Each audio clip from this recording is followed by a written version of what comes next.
prison on the outskirts of York, which has the lowest reoffending rate in the entire country. Right. You're going to close it. Right. I mean, it does a brilliant job. And, I mean, we're just so helpless because there are no votes in trying to keep that prison open. That's exactly You know, it, yeah. what do we do? It doesn't matter which political party you vote for, because they're both taking contributions from the same prisons. They're making tens of millions in contributions to private prisons right now, and the contracts they're getting are in the tens of billions. What can we do? All I can do is go around the country and tell people my perspective and my experience in the hope of changing people's minds. And I guess if enough people change their minds across the country, with other people doing what I'm doing, not just me, and all this stuff that's on the internet exposing the private prisons, hopefully people will write to MPs and stuff like that and changes will be made, but it just seems like everything's just going in a really bad direction. We're copying the American system, basically. We're 5 to 10 years behind. The private prisons in Arizona, what they did was, they come in, they make these contributions, and they get the legislators to tighten laws, it's mostly drug laws, to lengthen sentences, and then prisons get overcrowded, the state prison system gets overcrowded, and then they come along and say, we've got the perfect solution to this, when they've created the problem in the first place. Are any of you guys familiar with the three strikes law? Alright, in California, 3 strikes, you could do petty crimes and be serving 25 years to life.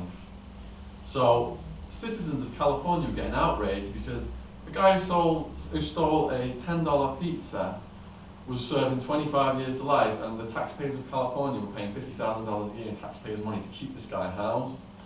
So they tried to get the 3 strikes law repealed. The people putting the money up to prevent the 3 strikes law from getting repealed were the Prison Guards Union of California, which made $1 million political contribution to introduce the law in the first place, was the private prisons, and was Broadcom, the exclusive provider of telephone services to the California state prison system. Because every time a prison makes a phone call, the people receiving the call, if it's a local call, they get charged somewhere like $5 to $10. It's a $100 million industry. And I called home and did a collect call to my family in Widnes from Phoenix, and they were charged, I think it was like $60 for 5 minutes. Yeah, so all these vested interests are just profiting off the back of it.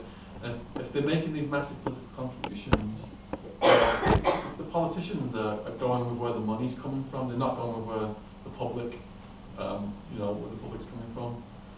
So it's just something that hopefully enough minds will change and enough pressure will be put on politicians for them to go in the other direction, but it just looks really horrible right now.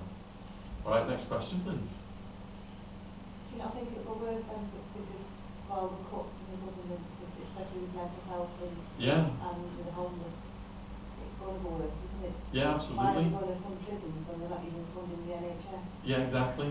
So where would you fund it's like the situation's been created so that the private prisons can come in and solve everything. David Cameron was saying, yes, we're looking forward to the private prisons rehabilitating our prisoners. They don't give them any rehabilitation, they don't give them anything to do, any education or any drug cuts or anything. They just want them to come right back. It's a hoax. But they spend millions, multi-millions on PR, and the media is basically owned by them as well. So it's really hard to get our viewpoints across. Okay, anyone else? Yep. Have you changed anything that you've done? Oh my goodness. I think about this a lot. Being in the jail, I saw the end result of drug use. I tell the students, when I first started doing drugs, I'd seen the movies, Celebrity Addicts, and I thought it was fun, and that's why so many people get sucked in. But what happens is every time you do drugs, the fun goes down a little bit, the pain increases a little bit, and over time, the addiction's got a hold of you, and by the time it is painful, you just can't stop yourself because you're addicted. In the jail where they're all shooting up and they've got hepatitis C and yellow jaundice skin and the teeth rotting out and they're going all beyond the years, it made me ashamed of dealing drugs. And I knew I couldn't change my past, but all I could do was say, no, I could try and be positive, use my experiences in a positive way in my future. The other thing I would change is, if I could reverse the hurt I caused my family, I would. You know, my mum had a nervous breakdown. She was a college teacher, and there was a newspaper article about me. It was called English Shaun the Evil Empire. It was 10 pages long. They portrayed me to be a cross between Tony Soprano and a vampire, and the prosecutor contributed to this, and the detective. And my mum read it, and she went into the college after reading it, and she'd had this nervous breakdown. She ran up to these students saying, I know you've read the article, I know you've read the article, I know you know what's going on. My dad had to get her from the school, and she's been on my medication to this day. You know, I spent Christmas, some of it with my parents, and I still see the hurt and pain on their faces that I've caused them. People say you've lived this wild and crazy life, is there anything you would change? And automatically what I want to change is I want to take that hurt and pain off their faces, but I can't. And I've got, you know, it makes me sick to my stomach, but I've got to live with that for the rest of my life. So yeah, there's definitely some big things I would change, yeah. Yeah. Alright, anyone? Okay, please. Are there any organisations in the USA who are supporting your work? I mean, maybe not you directly, but actually looking at prison conditions? Okay, in the back of my new book, Prison Time, I've got a list of all the organisations in Arizona that are helping the prisoners. And I've also got Amnesty in there as well. You know, when I started writing that blog, I didn't think it was going to get that much attention. I just thought maybe my friends would read it and stuff. And it got read over the years, and it attracted this media stuff.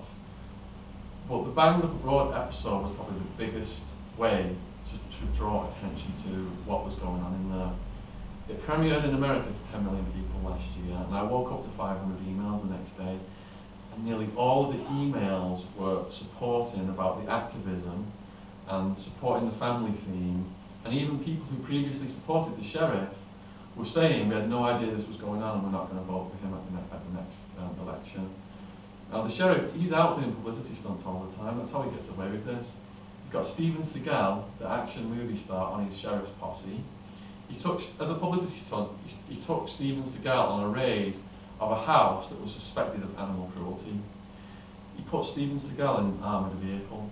Steven Seagal, driving up to this house, killed dozens of chickens and the family's pet dog, and this was an animal cruelty raid.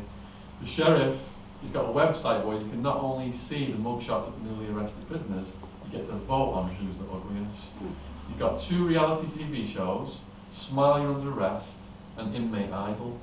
In Inmate Idol, they have celebrity panel in the jail and prisoners, you know, singing and stuff like that. Smile You're Under Arrest, people with outstanding warrants, they get a notice in the mail saying they've won a prize and can pick it up with his breast, and the sheriff pops up and arrests them live on camera. He's turning law enforcement into Hollywood entertainment. As you've heard tonight, he's created this extremely dangerous environment.